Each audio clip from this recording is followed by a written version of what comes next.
Once when I was only a boy, I went to my friend's house to play. When I got to the house, there was this lady who seemed to be a visitor in the house.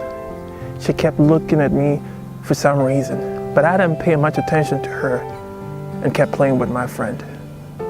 But when I was about to leave, she called me over and asked me, "Young man, are you the son of Mr. Bentil?"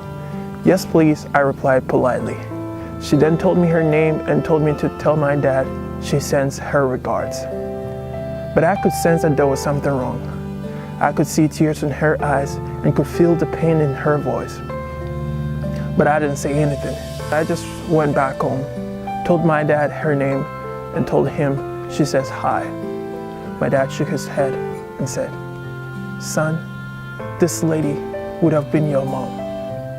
Before I could start my own construction firm, building all the houses you see, before I could afford the cars that we have, before I could become a leader in our community, someone that people look up to, I was only a mason, struggling to make ends meet. And I was madly in love with this lady, and I wanted to marry her. But her family told me I was a loser. I was a nobody. I was a poor mason without any college degree. So they turned me away. And no matter how hard I tried, this lady wouldn't talk to me. So I moved on with my life. And a few years later, I met your mom. She saw things in me that I didn't see in myself. She told me I would become a great person in the future. She told me to believe in myself and never to settle for the bare minimum. She encouraged me and kept praying for me.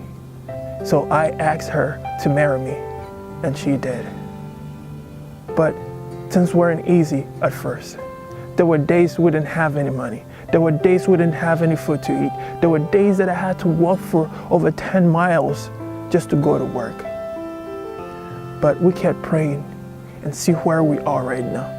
See how God has been so faithful to us. Dear friends, what I want you to learn from my parents' story is that people look down on you. People laugh at you. People talk smack about you just because of where you are right now, just because of what you're going through, just because of the job you do, the clothes you wear, the car you drive, or the phone you use, or even just because of the color of your skin or your ethnicity.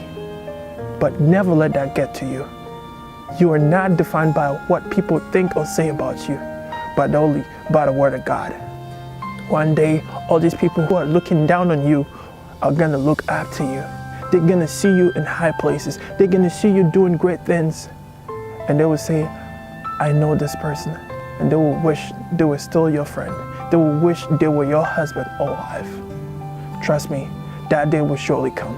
Where you are right now is not permanent. God has great plans for you. And all that you have to do is to believe, and you shall receive. Never give up on yourself. Shalom.